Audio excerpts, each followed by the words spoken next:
오늘 아침 우리에게 주시는 하나님 말씀은 고린도전서 11장 2절로 16절까지의 말씀입니다. 고린도전서 11장 2절로 16절까지의 말씀을 세번역 성경으로 봉독합니다. 여러분이 나를 모든 면에서 기억하며 또 내가 여러분에게 전해준 대로 전통을 지키고 있으니 나는 여러분을 칭찬합니다. 그런데 각 남자의 머리는 그리스도요 여자의 머리는 남자요 그리스도의 머리는 하나님이신 것을 여러분이 알기를 바랍니다. 남자가 머리에 무엇을 쓰고 기도하거나 예언하는 것은 자기 머리를 부끄럽게 하는 것입니다. 그러나 여자가 머리에 무엇을 쓰지 않은 채로 기도하거나 예언하는 것은 자기 머리를 부끄럽게 하는 것입니다. 그것은 머리를 밀어버린 것과 꼭 마찬가지입니다. 여자가 머리에 아무것도 쓰지 않으려면 머리를 깎아야 합니다. 그러나 머리를 깎거나 미는 것이 여자에게 부끄러운 일이면 머리를 가려야 합니다.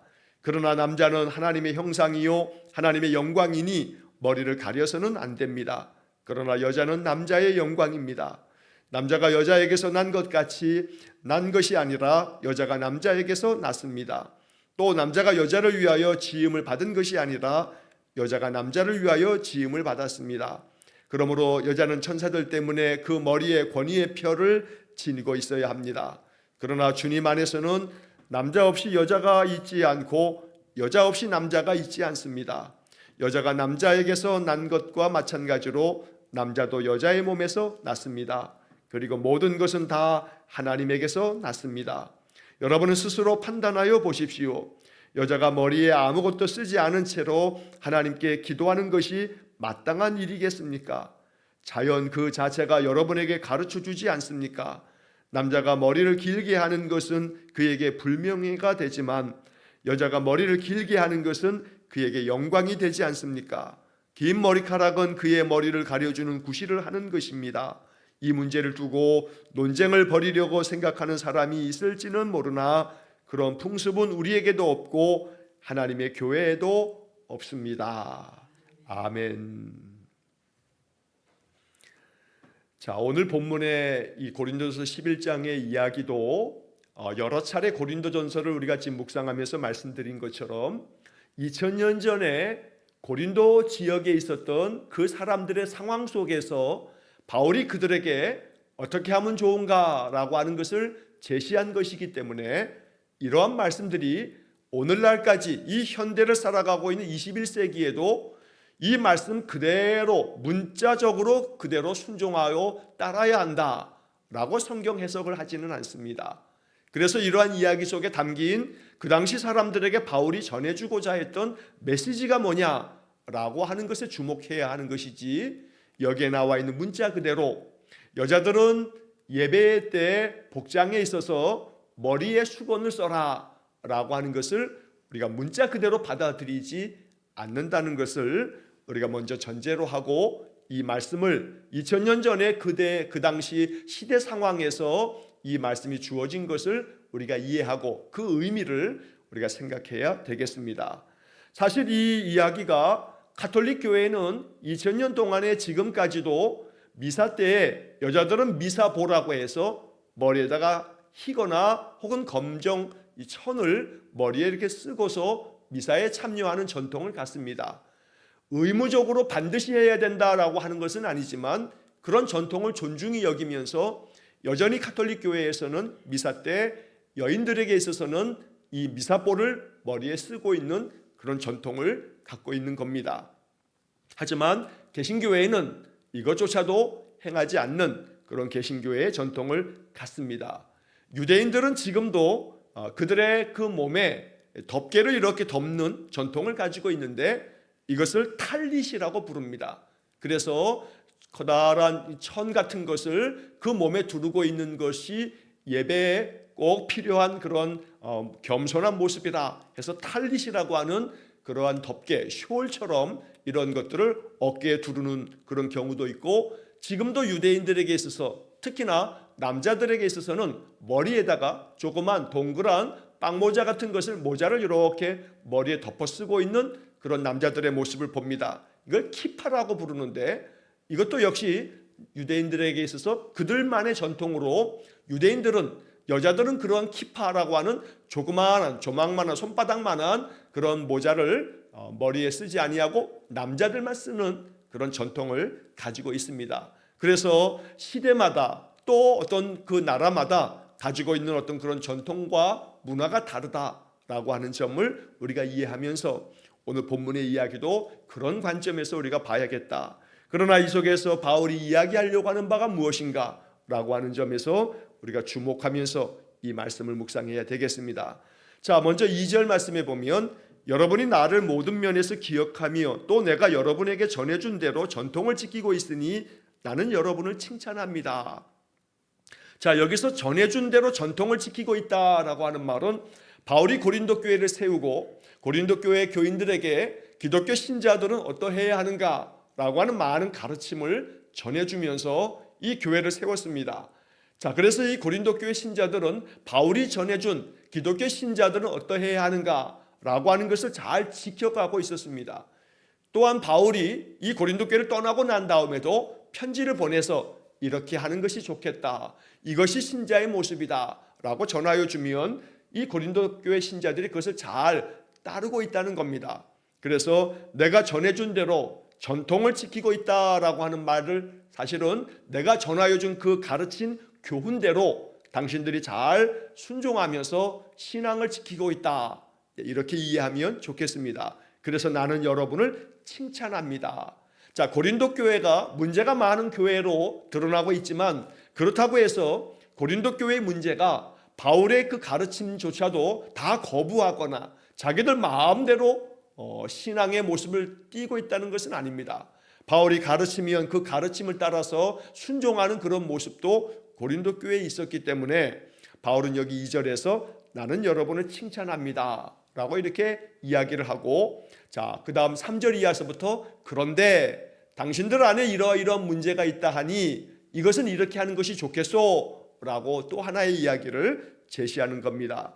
자, 지금까지는 우리가 앞에서 쭉 살펴보았던 것이 우상에게 드려진 제물 문제를 어떻게 해야 하는가 라고 하는 문제를 우리가 어제까지 10장에서 쭉 살펴봤는데 11장의 오늘 본문의 이야기는 예배 시에 어떤 복장을 해야 되는가 라고 하는 문제에 대해서 바울이 이야기를 하는 겁니다.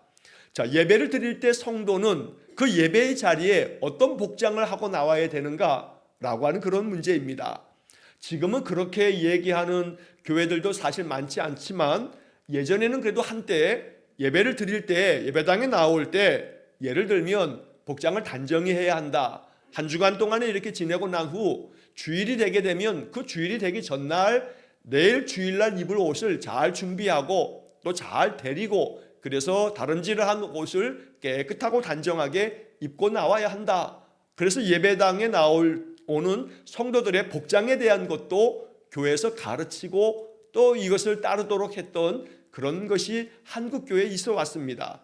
그래서 예를 들면 아마도 그런 것들을 또 기억하거나 또 이렇게 생각하시는 분들도 계실 텐데 예배당에 나올 때 특히나 여름 같은 때 여성들은 민소매, 우리가 나시라고 부르는 민소매를 입고 나오지는 말아라 라고 이렇게 가르치거나 슬리퍼를 신고 예배당에 나오지는 말아라 라고 이렇게 얘기하거나 예배당 자리에서 앉아서 예배를 드릴 때 머리에 모자를 쓴 채로 예배를 드리지 말아라 라고 이렇게 얘기한다든지 이런 것들을 권면하고 가르치는 그런 때들이 있었습니다.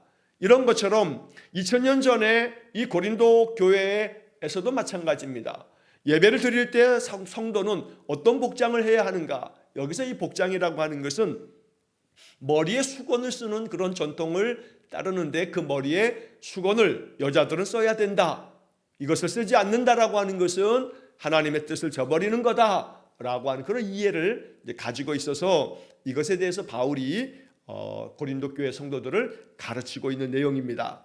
자, 여기서 이제 먼저 전제가 되고 가장 큰 원칙이 되는 것은 3절에 나와 있는 말씀입니다.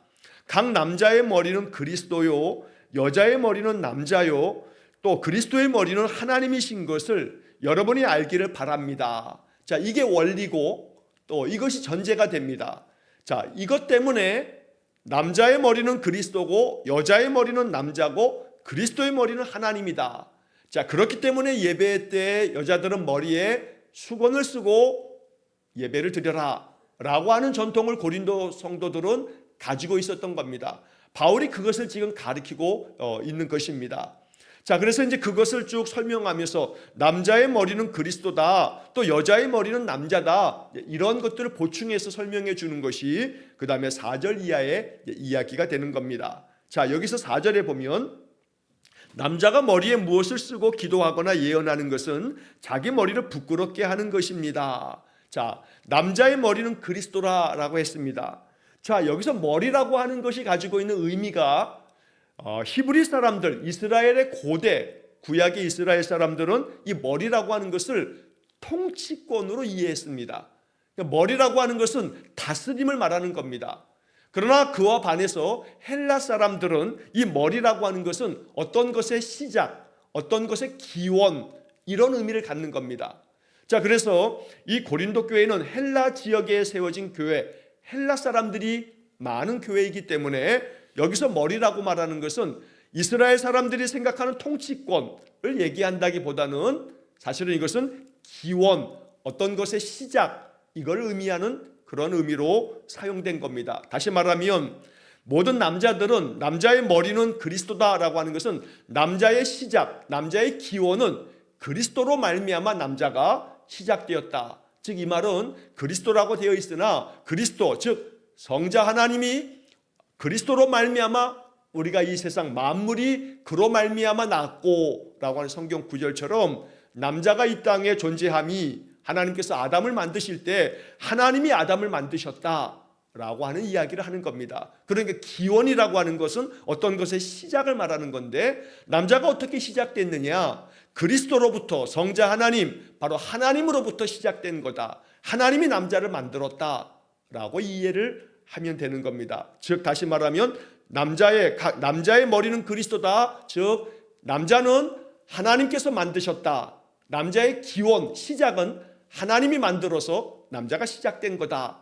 이렇게 이해를 하는 겁니다. 자, 그 다음에 여자의 머리는 남자다라고 하는 얘기도 마찬가지입니다. 여자의 머리는 남자다라고 하는 것은 이 머리를 통치권, 여자를 통치하는 것은 남자다, 그런 의미가 아니고 여자의 기원, 여자의 시작은 남자다라고 말하는 겁니다. 자, 이 말은 창세기 2장에서 여자가 어떻게 만들어졌냐 하면 하나님께서 아담의 갈비뼈에서 그 갈비뼈를 하나 취해서 다시 여자를 만드시는 것으로 창세기 2장은 이야기합니다.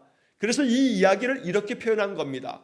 여자의 기원, 여자는 어떻게 시작됐느냐? 여자의 기원은 남자다. 남자 아담의 갈비뼈에서 여자를 만드셨다고 하니 여자의 기원은 남자다. 이렇게 말하는 겁니다. 자, 그리스도의 머리는 하나님이다 라고 하는 것에 있어서 오해를 하면 안 될 것은 그리스도의 머리는 하나다. 그리스도는 하나님이 기원한 것, 하나님으로부터 시작됐다 라고 하는 것이 아니라 여기서 말하고 하는 것은 그리스도 예수님이 이 땅에 오신 것을 이야기하는 겁니다. 성부 하나님, 성자 하나님, 성령 하나님은 우리는 삼위일체 하나님으로 그분들을 이야기하고 말하고 있는데 여기서 그리스도는 성부 하나님으로부터 보냄을 받아서 이 땅에 사람의 몸으로 오셨으니 바로 그리스도 성자 하나님은 성부 하나님으로부터 보냄을 받아 이 땅에 오신 분이다 라고 하는 의미를 담고 있다는 겁니다.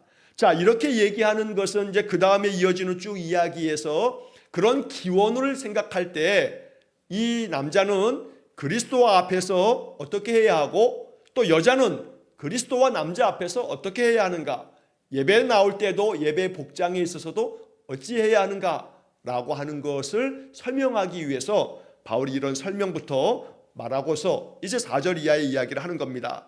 자, 4절에서는 남자는 머리에 무언가를 쓰고서 기도하거나 예언하는 것은 안 된다.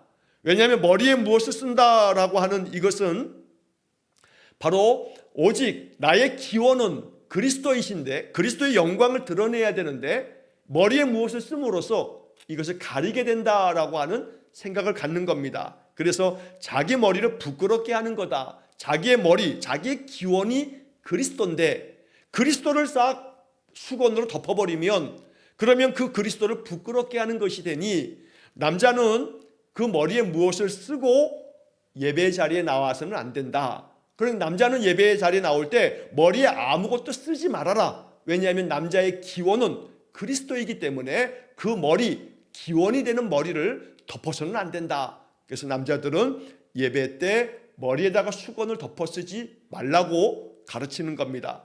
자, 반면에 5절에서는 그러나 여자가 머리에 무엇을 쓰지 않는 채로 기도하거나 예언하는 것은 자기 머리를 부끄럽게 하는 것입니다. 자, 여자의 경우에 있어서는 그 머리에 무언가를 쓰고, 즉 수건을 쓰고 예배하라. 그렇지 않다면 자기의 머리를 부끄럽게 여기는 거다라고 이렇게 얘기합니다. 즉 이 말은 여자의 머리는 남자인데 남자가 결코 모든 것의 기원이 되지 않으니 여자의 기원은 남자이지만 그러나 이 여자도 하나님께로부터 나온 하나님이 만드신 분이니 여자의 기원은 남자 아담의 갈비뼈에서 나오기도 했으나 여자를 만드신 분은 하나님이시니 그러므로 자기의 머리 기원이라고 하는 남자를 내세우지 않도록 그래서 여자의 머리에는 수건을 덮어 씌워라 라고 이렇게 말하고 있다는 겁니다. 사실 이것은 또한 동시에 로마 사회나 유대 사회에서의 그런 그 당시의 풍속과도 관계되어져 있는 바가 있습니다. 그래서 그 다음에 이어지는 얘기가 그것은 머리를 밀어버린 것과 꼭 마찬가지입니다. 여자가 머리에 아무것도 쓰지 않으려면 머리를 깎아야 합니다. 그러나 머리를 깎거나 미는 것이 여자에게 부끄러운 일이면 머리를 가려야 합니다. 자, 여기서 머리를 깎거나 미는 것, 여자들이 머리를 깎는 것, 여자를 미는 것은 그 당시 사회에서 2000년 전에 로마 사회에서는 여자들 노예들을 머리를 다 밀어버렸다 합니다. 그래서 여자가 머리를 깎는 것, 여자가 머리를 미는 것은 노예라고 하는 것을 드러내는 그런 모습입니다. 반면에 또 유대 사회에서는 유대인들은 여자가 머리를 깎고 여자가 머리를 밀어버리는 것은 간음한 여자들에게 그런 형벌을 내렸답니다. 그래서 유대 사회에서는 여자가 머리를 깎고 여자가 머리를 밀고 있는 채로 있다면 저 여자는 간음한 여자구나 라고 하는 것을 나타내는 그런 풍속이 있었던 겁니다.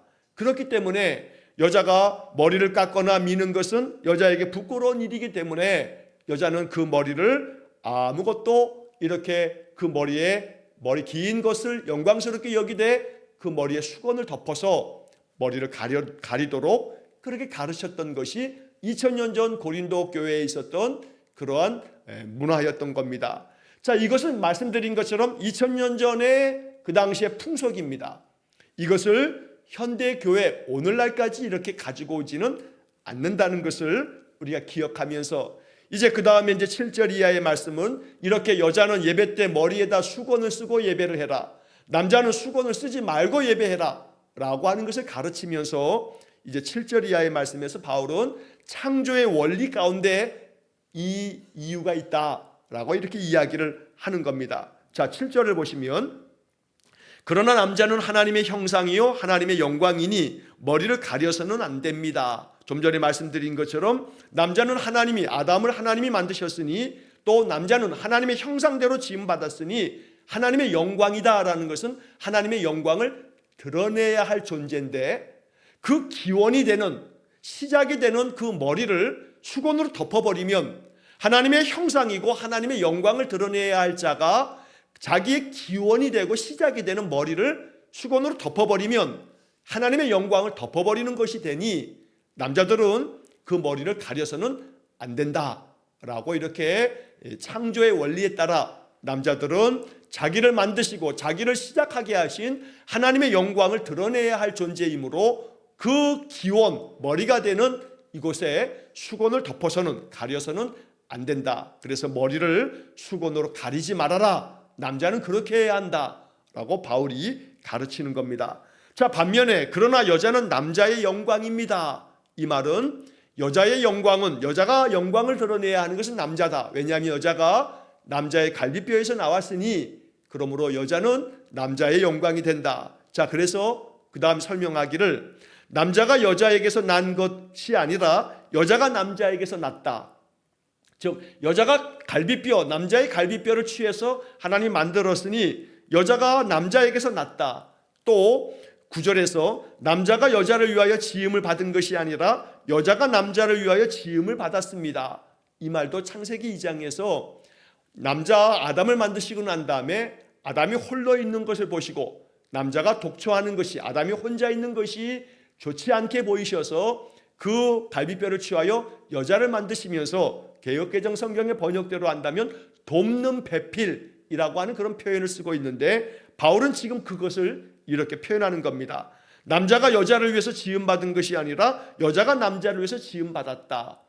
그러나 이 구절의 이야기는 그렇기 때문에 여자는 남자에게 종속적인 존재다라는 얘기를 하는 것은 아닙니다. 남자가 주인이고 여자는 노예처럼 종속적인 그런 관계에 있다. 오직 여자는 남자를 위해서 존재하는 거다라고 이렇게 이야기하는 것은 성경에 대한 바른 해석이 아닙니다. 여기서 말하고 하는 것은 하나님께서 여자를 만드실 때 남자의 갈비뼈를 취해서 이렇게 만드신 것이 하나님의 질서이니, 이 질서를 따라서 교회 안에서 여자는 하나님의 뜻을 받들어서 그 머리에 이 수건을 덮음으로써 그 기원이 남자에게서부터 왔으니, 남자가 이 머리에, 여자가 머리에 수건을 씀으로써 오직 하나님께만 영광을 돌리도록, 그래서 자신의 기호인 남자를 가리도록 이렇게 하는 것을 뜻하고 있다는 겁니다. 10절의 이야기는 사실 좀 어렵게 번역이 되어져 있는데, 그러므로 여자는 천사들 때문에 그 머리에 권위의 표를 지니고 있어야 합니다 라고 말합니다. 사실은 이것은 해석되지 않으면 참 이해하기 어려운 그런 표현입니다. 자, 여자는 천사들 때문에 그 머리에 권위의 표를 지니고 있어야 한다. 여기서 말하는 권위의 표라고 하는 것은 즉 수건을 말하는 겁니다. 머리를 이렇게 덮어 씌우는 미사포처럼 천을 말하는 건데, 이걸 권위의 표라고 이렇게 부르고 있습니다. 그런데 천사들 때문에 여자는 그 머리에 권위의 표를 써야 된다, 지니고 있어야 한다. 천사들 때문에라고 하는 이 표현은 천사들이 하나님의 창조 질서 안에서 하나님을 섬기는 자로, 하나님의 부리시는 종으로 천사들이 섬김의 사명을 감당하는 것처럼, 그렇게 천사들이 섬김의 사명을 감당하는 그 직임을 가지고 있는 것처럼 여자들도 머리에 권위의 표, 머리에 수건을 씀으로써 그 수건을 쓰고 섬김의 모습으로 나아와야 한다라는 이야기를 이렇게 말하고 있다는 겁니다. 그래서 9절과 10절의 말씀을 이어서 맥락 속에서 이해를 하자면, 남자가 여자를 위해서 지음을 받은 것이 아니라 여자가 남자를 위해서 지음을 받았다. 창세기 2장에 여자는 돕는 배필로 창조가 되었다. 그러니 천사들이 하나님을 섬기는 섬김의 존재로서 존재하는 것처럼 여자도 권위의 표, 머리에 수건을 씀으로써 겸손하게 섬김의 직임을 다해야 한다라고 하는 그런 이야기를 여기에 담고 있는 겁니다. 2000년 전에 고린도 사회뿐만 아니라 유대인 사회라고 하는 것은 매우 권위주의적인 사회이고 또 남성 중심적인 그런 사회입니다. 그래서 남성 중심적인 이런 사회적인 풍토와 그런 풍속들이 성경의 곳곳에 여러 가지 모양으로 그 모습들이 배어져 있습니다. 그러나 이렇게 남성 우월주의적인 그런 시대적인 어떤 풍속들이 담겨 있다고 해서 이것이 변치 않는 2000년이 지난 오늘날까지 남성 우월주의적인 이런 성경의 그 문화가 배어있는 이런 표현들이 이 문자 그대로 되어져야 한다라고 주장하는 것은 옳지 않습니다. 그러나 오늘날 현대 교회에 있어서도 여전히 그러한 경향을 띠고 있는 그런 모습이 지금도 있습니다. 그래서 예를 들자면 우리 대한예수교 장로회 교단은 그 대한예수교 장로회라고 하는 교파 안에 많은 교단들이 있습니다. 자, 예를 들자면 우리 예수교 장로회 이 교파 안에 많은 교단들이 있는데 작은 교단들, 군소교단들은 제외하고라도 가장 장자 교단이라고 이렇게 말하는 것이 우리가 속하여 있는 예장 통합측 교단인데, 이 통합측 교단과 분리되어질 때 나뉘어졌던 교단이 합동측 교단입니다. 그래서 총신대학교가 그 교단의 직영신학교가 되고, 또 우리 통합측 교단은 장신대가 통합측 교단의 직영신학교가 되는데, 자, 여기서 이 합동측 교회들은 우리 예장 합동측 교단은 여전히 지금 이 11장과 같은 그런 전통과 그런 문화를 받아들이고 있습니다. 그래서 아마도 예전에 아주 옛날 이야기입니다. 이 통합과 합동이 분리되기 전에는 하나 같은 교단이었는데 신학적인 이유와 여러 가지 이유 때문에 이 두 개의 교단이 분리가 됐습니다. 그런데 분리되기 전과 분리되고 나서도 초기에는 한국교회에 이런 전통이 있었습니다. 우리 교단에 신앙생활했던 연세 많으신 어른들은 아마 그걸 기억할 겁니다. 옛날에는 우리 교단도 교회 안에서 여성들이 강대상에 올라오지 못하게 했습니다. 또 여성들은 강대상에 올라와서 기도하지 못하게 했습니다. 그래서 남성 우월주의적인 그런 문화가 교회 안에도 그렇게 자리 잡고 있었고, 또 동시에 여성들은 장로가 될 수 없었습니다. 오랫동안. 그러나 우리 교단은 이 여성 안수에 대한 부분들이 허락이 되어지면서 이 성경에 대한 이 해석을 그 당시 2000년 전에 고린도 사회의 그 당시의 문화를 담고 있는 것이지, 오늘날 이 현대 교회와 현대 사회에서 이렇게 남자와 여자를 구분하고 여자에게는 그런 차별적인 대우를 하는 것은 합당하지 않다. 이건 보다 성경적이지 않다라고 하는 판단하에 여성 안수를 우리 교단은 허용을 했습니다. 그래서 우리 교단은 여성 장로, 여자 장로님들이 계시고 있지만, 그런 합동 측은 여성 장로가 없습니다. 심지어 이 안수의 문제에 있어서도 목사도 역시 마찬가지입니다. 우리 교단은 남성뿐만 아니라 여성도, 여자도 목사를 안수를 받도록 해서 여자 목사님들이 계십니다. 하지만 합동 측은 여자 목사님들을 허락하지 않습니다. 심지어 작년에 합동 측 총회에서는 총회 헌법을, 자신들 교단의 헌법을 바꿨습니다. 그래서 목사라고 하는 이 부분에 있어서 목사는 남자만 되어지도록 그렇게 헌법을 바꾼 겁니다. 그래서 이 합동측 교회는 여전히 지금도 남자와 여자의 그런 권위에 있어서 더 남자가 우월적인 권위를 가지고 있는 그런 모양을 성경이 그렇게 가르치고 있다라고 하면서 지금도 여전히 그러한 전통을 따라서 그들의 법을 만들고 그렇게 그 질서를 따라가고 있다는 겁니다.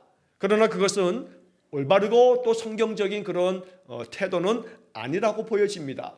여기서 이야기하려고 하는 바는 하나님께서 그 당시 2000년 전 고린도 사회에서 어떻게 예배하면서 예배자가 예배에 나올 때 어떤 복장을 해야 하는가라고 하는 그런 복장에 대한 문제를 얘기하고 있을 뿐이지, 남자가 여자보다 더 우월하다든지 그렇기 때문에 여자는 남자들 밑에서 순종적이고 또 종속적이어야 한다든지 이런 것들을 얘기하는 것은 결코 아니라는 얘기입니다. 자, 그래서 11절의 말씀에 아주 중요한 이야기를 바울이 하고 있는 건데, 우리는 오늘날에는 종종 이 11절을 무시한 채로 오히려 남성 우월적인 그런 여러 이 교리를 만들어내는 경우도 있다는 겁니다. 자, 11절에 그러나 주님 안에서는 남자 없이 여자가 있지 않고 여자 없이 남자가 있지 않다. 즉 남자나 여자나 동등한 권위를 가지고 있다라고 하는 것을 얘기하는 것이 바울이 이야기하려고 하는 본질입니다. 그러나 이 11절은 무시한 채로 오히려 8절과 또 이어진 11절, 12절에서 똑같은 표현을 말하고 있는데, 여자가 남자에게서 난 것과 마찬가지로 남자도 여자의 몸에서 났다. 이렇게 12절과 11절에서 여자도 남자에게서 났고 남자도 여자에게서 났다. 그러니 둘이 동등하고 평등하게 서로 존중하는 그런 관계를 이루어 가야 한다. 그런데 오히려 남자가 여자에게서 난 것이 아니라 여자가 남자에게서 났다라고 8절처럼 주장하면서 오히려 여자를 남자의 아래에 있는 종속적인 그런 존재로 여기는 것은 이 11절과 12절에서 바울이 진짜 얘기하려고 하는 것은 무시한 채로 자기들이 원하는 모양으로만 성경을 갖다 쓰는 아전인수식의 성경 해석이 된다는 겁니다. 자, 한편 13절 이하의 이야기에서 바울은 여러분은 스스로 판단하여 보십시오. 여자가 머리에 아무것도 쓰지 않은 채로 하나님께 기도하는 것이 마땅한 일이겠습니까? 자연 그 자체가 여러분에게 가르쳐주지 않습니까? 남자가 머리를 길게 하는 것은 그에게 불명예가 되지만 여자가 머리를 길게 하는 것은 그에게 영광이 되지 않습니까? 역시 이것도 2000년 전의 시대 상황을 말하는 겁니다. 예를 들어 지금 이 14절 15절에 말하는 것처럼 남자가 머리를 길게 하는 것은 그에게 불명예가 된다. 지금 남자들이 머리를 길게 하고 머리를 닦고 그런 사람들이 얼마나 많습니까? 그런데 이 얘기대로 한다면 남자가 머리를 길게 하는 거, 이건 불명예가 된다. 이 글자 그대로 한다면 남자가 머리를 길게 하는 것은 이건 정말 성경적이지 않다 하면서 안 된다라고 말해야 될 겁니다. 반대로 15절에 여자가 머리를 길게 하는 것이 그에게 영광이 되지 않습니까? 여자는 머리를 길게 해야지 여자가 머리를 짧게 하는 것은 오히려 반대로 이건 허용되지 않는다. 이건 불명예가 된다라고 말하는 것이 2000년 전 그 당시 시대 상황이었고 그 당시 문화였다는 겁니다. 그래서 바울은 마지막 16절에서 이 문제를 두고 논쟁을 벌이려고 생각하는 사람이 있을지 모르지만 그런 풍습은 우리에게도 없고 하나님의 교회에도 없습니다. 그런 풍습 2000년 전에 그 시대의 풍습이다 라고 하는 것을 우리가 이해해야겠습니다. 결국 오늘 본문의 이야기에서 2000년 전에 그 당시 시대와 그 당시의 풍습은 이러했지만 여기서 담고 있는 중요한 것은 11절에서도 바울이 말한 것처럼 주님 안에서 남자 없이 여자가 없고 여자 없이 남자도 없다. 모두가 다 주님 안에 있는 존재이고 서로가 존중하며 모두가 다 하나님 앞에 나올 때 겸손하게 나와야 한다. 그래서 남자가 머리에 수건을 쓰지 말아야 하는 것은 남자의 기원이 하나님이기 때문에 머리에 수건을 덮었음으로써 하나님의 영광을 가리지 말라는 의미에서 머리에 수건을 쓰지 말라는 거고, 여자가 머리에 수건을 써야 하는 것은 여자의 기원은 남자이기 때문에 남자로부터 여자가 시작됐기 때문에 그 머리에 수건을 씀으로써 남자가 영광을 받는 것이 아니라 여자를 지으신 하나님이 영광을 받아야 하기 때문에 여자는 머리에 수건을 쓰라 이렇게 얘기를 하고 있다는 것입니다. 결국 영광은 하나님이 받으셔야 된다. 여자의 기원, 여자가 남자의 그 아담의 갈비뼈에서 나와서 여자의 기원은 남자이기 때문에 여자가 머리에 수건을 덮어 쓰지 않으면 자기의 기원이 되는 남자가 드러나게 되고 오히려 하나님이 영광을 받지 못하니 여자는 자기의 기원, 이 남자로부터 시작되었다 해에 이 남자를 드러내는 것이 아니라 하나님을 드러내야 하므로 여자는 머리에 수건을 씀으로써 자기의 기원, 시작인 남자를 수건으로 이렇게 덮어두고 하나님께만 영광이 되어야 한다라고 하는 그런 의미로 이런 말씀과 이런 전통이 생겼다는 겁니다. 결론적으로 이야기하자면 모든 영광은 하나님께 돌려져야 한다. 우리의 시작은 오직 하나님 되시니 하나님께 영광을 돌리는 그런 성도가 되어야 한다라고 하는 것이 예배에 머리에 수건을 쓰는 그런 전통이 되었다라고 하는 것을 이해하고 오직 하나님께서 우리에게 말씀하시는 이 참 뜻은 서로가 존중히 여기며 그리스도 안에서 남자 없이 여자가 없고 여자 없이 남자가 없다. 그러므로 교회 안의 모든 질서는 서로 존중하고 또 서로를 위하는 그런 마음을 가져야 한다는 것으로 우리가 이 말씀을 받아야겠습니다. 날마다 오늘 2절에서 바울이 얘기하는 것처럼 전해준 전통을 지키고 있으니 나는 여러분을 칭찬합니다 라고 말하는 것처럼 하나님께서 우리에게 말씀하시는 바를 마음 깊이 묵상하고 그 속에 담겨있는 뜻을 잘 헤아려 순종함으로 하나님께 칭찬받는 믿음의 성도가 될 수 있기를 주의 이름으로 간절히 축원합니다. 기도하겠습니다.